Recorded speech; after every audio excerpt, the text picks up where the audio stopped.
She stays very easily. She goes up quickly. We need to get to the court daily, where we are the defendant and we are the judge. I need to put myself daily. The day ends. I need to put myself in court. And there I am, a defendant and I'm a judge. Because it is the opportunity I have to unravel the lies I told me. To unravel the lies I told others. Those scams of my personality. So I daily take me to this court where only honesty is allowed. And here comes the big question. We all need to enter this context of light, illuminate our way of being to find out where we are excessive, where we are cruel, where we kill the other with our word, with our opinion, with our nature, where the other is more than us too, that we need to allow light.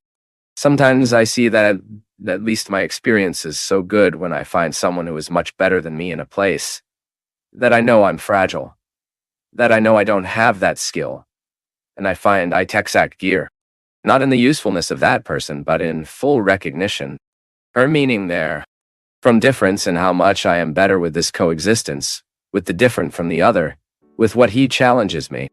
It's so intriguing, because there are people you will know and you live up to. You get angry, irritates, and it pisses to the other's way. Because it is the way you would like to be, and can't. Your way of being can already what's bad. It's true. The other, for the simple fact that he is by my side, he already questioned me, without saying anything. He, living by my side, being my neighbor, he interrogates me. But we have to lower our weapons. It is inner effort. We can't forgive. Sometimes we carry diseases, sick expressions of ruined stones. We get ugly as we are carrying the grudges. We get bitter, a stiff face that we keep for so many. And that is that story. If I hurt the other, I hurt myself first. And then the grudge is being impregnated in our house. Impressive how matter absorbs this. The house of us, the place we live, the place we work. We will deposit it in our wardrobe. And we are really impregnating. Sometimes we enter a house and you don't know how to say why you don't feel right there. We feel. It looks like it has a burden in the air. It is the life that expresses itself in everything we choose. In the details, right. All the details have what we call the reason for our loves. In the details of my house, in the details in myself, I express the state I am in and what I really love and in which order I love. What place am I going? It is my ability to do my part, to open the drawer, and say that. This drawer is an expression of my soul. There are excesses here. So when I will make what I keep and insist on keeping, it is as if I were doing a spiritual exercise as well. Osizio, you said something that is very certain. We are very cruel. And this week I'm specifying who I'm cruel. And I challenge you at home. Who do you exercise your cruelty to? As good as a person is, at some point in life, he discovers a Christ to make cruel. Today, I even cried about this fact when I began to identify that my cruelty is justified.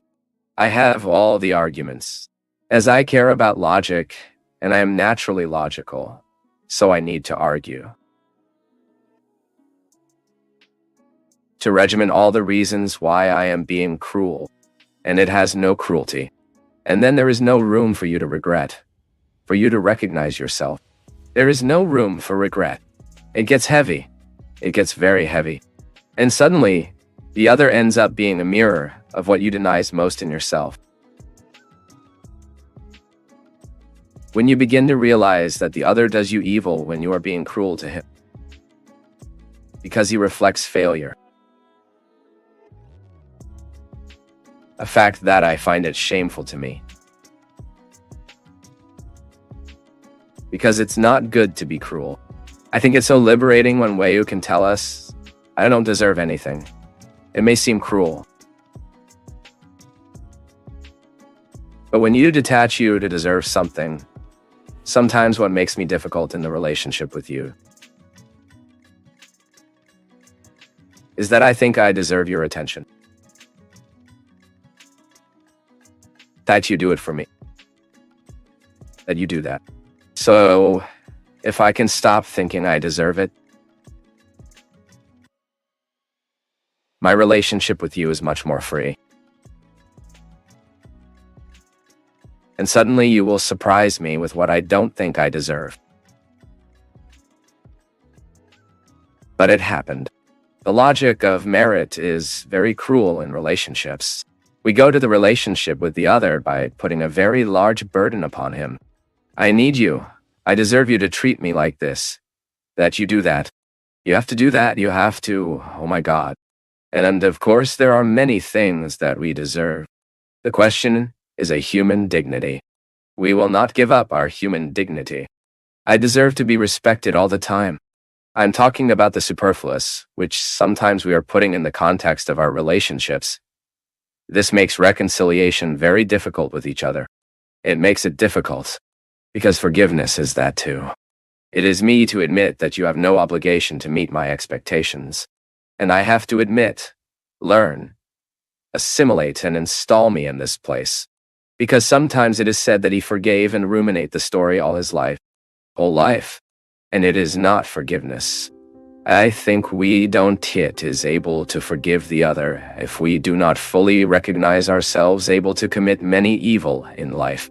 If I do not recognize that I have evil, that I'm able to make mistakes a lot, I will not be able to grant this to each other and trust.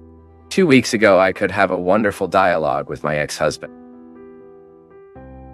Let me correct myself, that I cannot say that it is my ex-husband, that my marriage was once null, declared.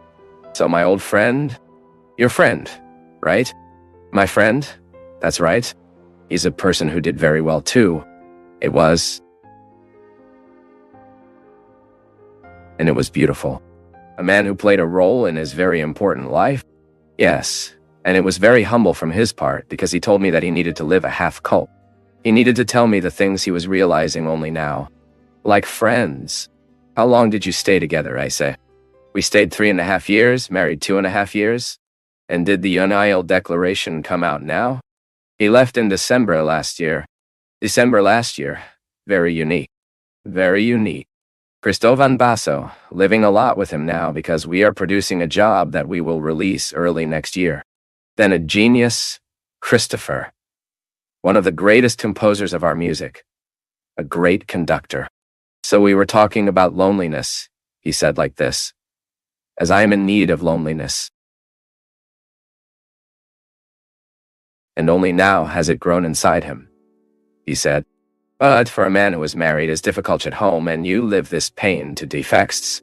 You have to know how to calibrate well, balance your time well, have to have mutual understanding too. Because there are métiers that don't need so much solitude, but art needs. Imagine you make your mosaics with the kids running around the house. I need to. I admit that I miss.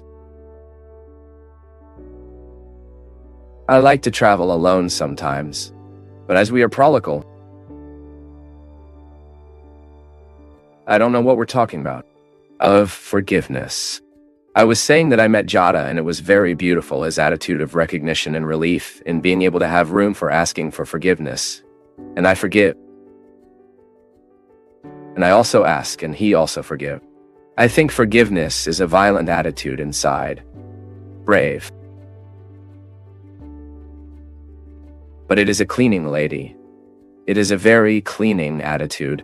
We keep stones if you don't forgive because it's you have to know the difference in expectation and hope. Yeah, two very different concepts. Yeah, expectation you feel the other than he can't carry. And of hope you have to admit that he may not get what you want and ask yourself. I accept anyway. Interesting, Ayesa. You give up all of that context you had, although it was not very conscious in you. That was the natural movement of your wedding. The choices you were making at that time. You exercised in what I think it is more sublime in a person's life. which is to be able to renounce what you have achieved. Not of yourself, because it will never give up, but when you are able to look at the success you do, and you say it is not the most important to me. Knowing how to get out of the scene, isn't it? To renounce yourself is not to forget who we are. It is renouncing the excesses of what we bring. It is looking at the suffering I have and being able to renounce the excesses it causes me. So I get the part that can teach me. The pedagogical dimension of a fact, the pedagogical dimension of a tragedy. And I'll be back to what I was saying. When you see in these serious religions that start from a love principle of God, respect for man, which I think is the most honest day that every religion needs to live, it is just when it teaches us. And I am very happy to be a Christian. I am very comfortable from the word of Jesus, which teaches me the way of lightness, the way, as the Buddhists say, which is precisely the pursuit of this balance, which allows me to relativize evil. I never think that. But illusory, right? Because we dress good what is bad. Did you wonder if you would go vain to sleep today with what God has done in your life? I have to sleep naked in this truth. I have to unravel my soul daily and say what God has done to me and serve to this day. This is wonderful from our church, but especially from the invitation of Christ, the examination of conscience, this thing of every day to confess. Look to yourself in the exercise. There is the beginning of our philosophers who supported everything that people have to get organized internally today. But to remember faithfully, tell yourself again, extremely fidelity, everything you really lived, but especially what no one has seen. Now Celine Dion has announced that she will stop singing for an indefinite time. My God, just as she did when she had her last child. How much time? Is she about 4 years without singing? 5 years. 5 years. I had the opportunity to listen to it in one of those return shows. When I heard that woman singing all that production, I said, my God, how did this woman once consider the possibility of stopping it? She now canceled over 180 shows. There is no forecast back. Because of her husband, she stopped to take care of her husband. There is no forecast back. This ability to relativize the success it makes, this is very noble, my people. This is too hard. Getting out of the scene, then sometimes we see us attached to a misery that should be ashamed, right?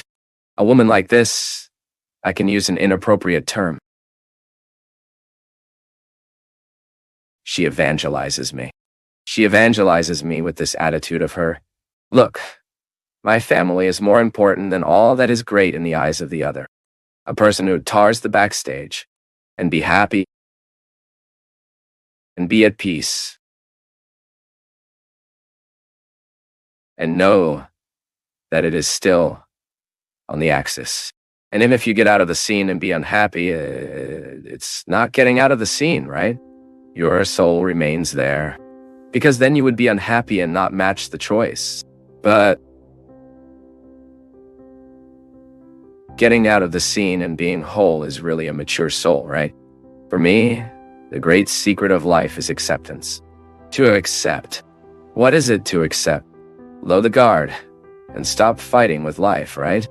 I think the spirit of acceptance. I was hitting that word of the Bible a lot. He accepts everything that happens to you and in pain remains firm. Because in the crucible of humiliation that man will learn to be truly honored. And I thought, could Jesus accept everything but everything is all? Oh, so, a change? To accept is not to be passive in the face of life or things that depend on me. But having a spirit of constant acceptance makes you much more docile to what works and not. You get much more sensitive to the truth. Life, sensitive to beauty.